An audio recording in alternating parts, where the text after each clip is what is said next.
Hi dears, welcome to ശ്രീസ് നാവിൽ തൊട്ടു മനസ്സിൽ തൊട്ടു. ഉപ്പും മുളകും ലൈറ്റിലെ ആ വിവാദപരമായിട്ടുള്ള വിവാഹത്തിന് ശേഷം സ്വാഭാവികമായിട്ട് അവർ പരസ്പരം പഴിചാരിക്കൊണ്ട് രംഗത്തേക്ക് വന്നിട്ടുണ്ടായിരുന്നു. അപ്പോൾ അതിൻ്റെ പിന്തുടർച്ച എന്നോണം മൂത്ത മകൾ പറയുന്ന ചില കാര്യങ്ങളുണ്ട്.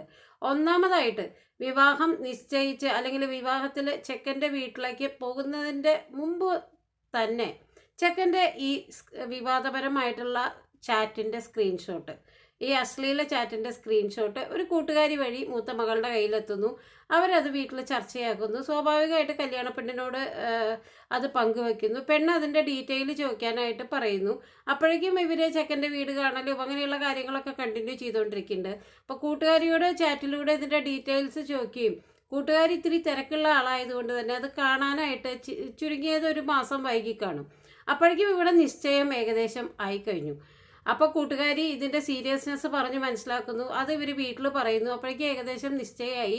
എന്നാൽ പിന്നെ ഇത് കണ്ടിന്യൂ ചെയ്ത് പോട്ടെ എന്ന്, എങ്ങനെയെങ്കിലും ഇത് ശരിയാവട്ടെ, അഡ്ജസ്റ്റ് ചെയ്യട്ടെ എന്ന് വീട്ടുകാരും തീരുമാനിക്കുന്നു. രണ്ടാമതായിട്ട്, ഈ ചാറ്റിൻ്റെ കാര്യവും വിവാഹ നിശ്ചയാനന്തരം കൂടുതൽ ഇവർ സ്വാതന്ത്ര്യത്തോടു കൂടി ഫോൺ വിളി ആരംഭിച്ചപ്പോൾ നന്ദന എന്ന് പറഞ്ഞ കുട്ടി വീട്ടിൽ മൂത്ത ചേച്ചി ഇങ്ങനെ പറഞ്ഞതും ചാറ്റിൻ്റെ കാര്യവും, പിന്നെ ഈ കുട്ടിക്ക്, അതായത് നന്ദനയുടെ ഹസ്ബൻഡിന് ദുബായിൽ ഒരു നല്ലൊരു കമ്പനിയിൽ ജോലിയാക്കാൻ ശ്രമിക്കുന്നതിൻ്റെ ഭാഗമായിട്ട് അയാളുടെ നിലവിലുള്ള ഫോട്ടോഗ്രാഫിയുടെ സർട്ടിഫിക്കറ്റിൽ ചില പാളിച്ചകൾ കണ്ടെത്തി. അതും ഇവർ ചർച്ചയാക്കുന്നു.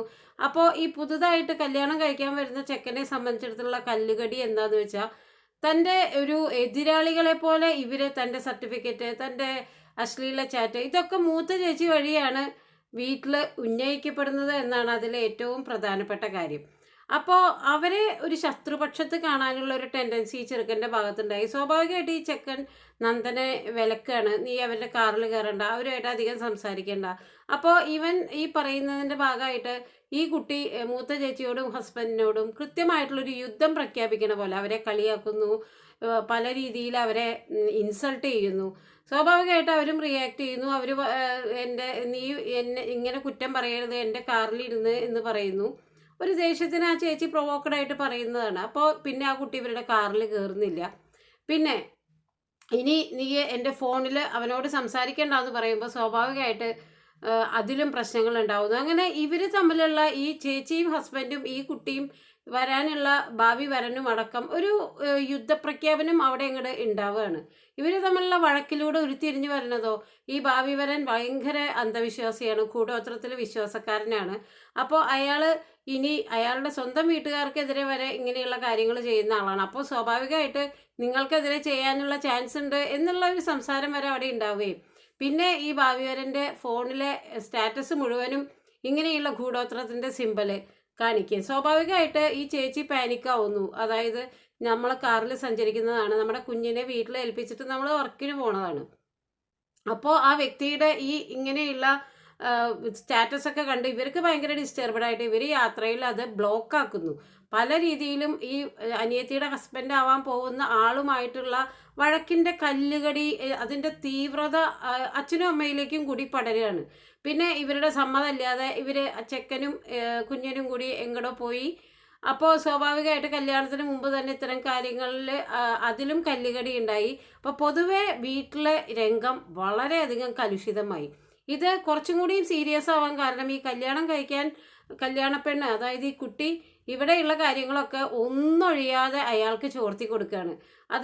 എൻ്റെ വീട്ടുകാരും ഭാവിവരനും തമ്മിൽ നല്ലൊരു ബന്ധം മെയിൻറ്റെയിൻ ചെയ്യുന്നതിൻ്റെ ആവശ്യകത ആ കുട്ടിയുടെ ചെറിയ ഏജ് ആയതുകൊണ്ട് തന്നെ മനസ്സിലായിട്ടുണ്ടാവില്ല. അപ്പോൾ ഈ കുട്ടി അങ്ങോട്ട് പറയുന്നതനുസരിച്ച് അവൻ സ്റ്റാറ്റസിലൂടെ ഇവർക്കെതിരെയുള്ള കൂടുതൽ കാര്യങ്ങൾ, ഇവരെ ഇൻസൾട്ട് ചെയ്യണ പോലെ, അപ്പോൾ ഇതൊക്കെ പറഞ്ഞ് സംസാരിക്കാനായിട്ട് ഈ വരൻ്റെ വീട്ടിലേക്ക് ഇവർ ചെല്ലുമ്പോൾ സ്വാഭാവികമായിട്ട് അതുവരെ തടഞ്ഞു നിർത്തിയ ആ ദേഷ്യമൊക്കെ ഈ ചേച്ചിയുടെ ഹസ്ബൻഡിനെ അടിക്കാനുള്ള ഒരു പ്രയോഗത്തിലേക്ക് വരെ എത്തുന്നു. എന്തുമാത്രം വഷളായിപ്പോയില്ലേ. അപ്പോൾ അതിനെതിരെ അച്ഛൻ എണീറ്റ് ഇയാളെ അടിക്കാൻ നോക്കുന്നു. അച്ഛനെ കൊണ്ട് അമ്മ കാറിൽ വരുന്നു.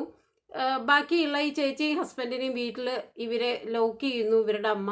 അങ്ങനെയൊക്കെ ബന്ധത്തിൻ്റെ ഏറ്റവും വഷളായ ഒരു അവസ്ഥയിലേക്ക് ഇതൊക്കെ നീങ്ങുന്നതിൻ്റെ ഭാഗമായിട്ടാണ് ഇങ്ങനെ ഒരു കാര്യം ഉണ്ടായതെന്ന് ഇവർ പറയുന്നുണ്ട്.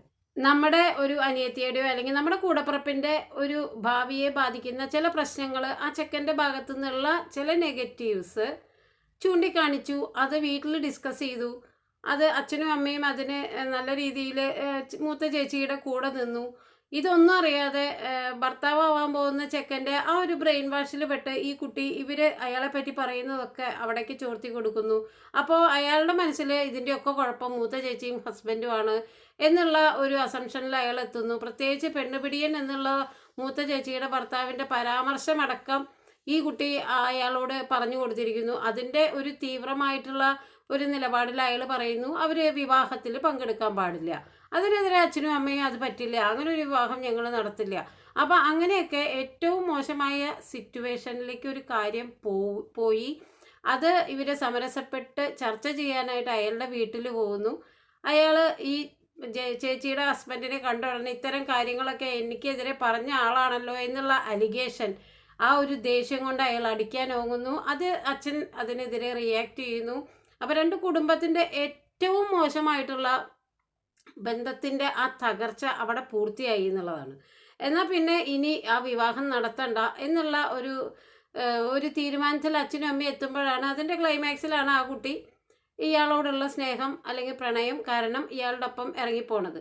ഇതിൻ്റെ ഇടെ ഇയാൾക്ക് ഈ കുട്ടി വിവാഹം കഴിക്കുന്നതിന് മുമ്പ് തന്നെ ഇവർ തമ്മിൽ മീറ്റ് ചെയ്യുന്ന സമയത്ത് ഈ നന്ദനയെ പിച്ചി വേദനിപ്പിക്കുന്ന ഒരു ശീലം ഉണ്ട് എന്ന് പോലും അവർ സൂചിപ്പിക്കുമ്പോൾ സ്വാഭാവികമായിട്ട് അങ്ങനെ ഒരാളുടെ കയ്യിലേക്കാണ് അവൾ പോയിട്ടുള്ളത്.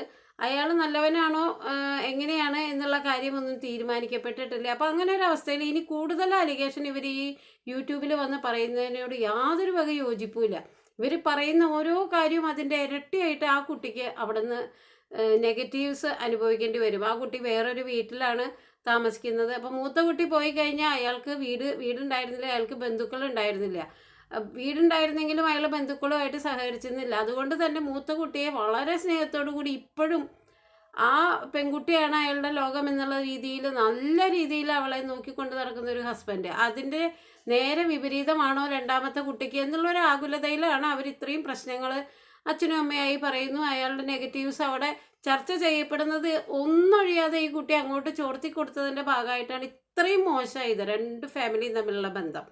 ഇനിയും ഇതും വഷളാക്കാതിരിക്കണമെങ്കിൽ അല്ലെങ്കിൽ ആ രണ്ടാമത്തെ കുട്ടിക്ക് അവിടെ മര്യാദയ്ക്ക് ജീവിക്കാനായിട്ട് ഒരു സമാധാനം കിട്ടണമെങ്കിൽ തീർച്ചയായിട്ടും ഇവർ സൈലൻ്റ് ആയേ പറ്റൂ.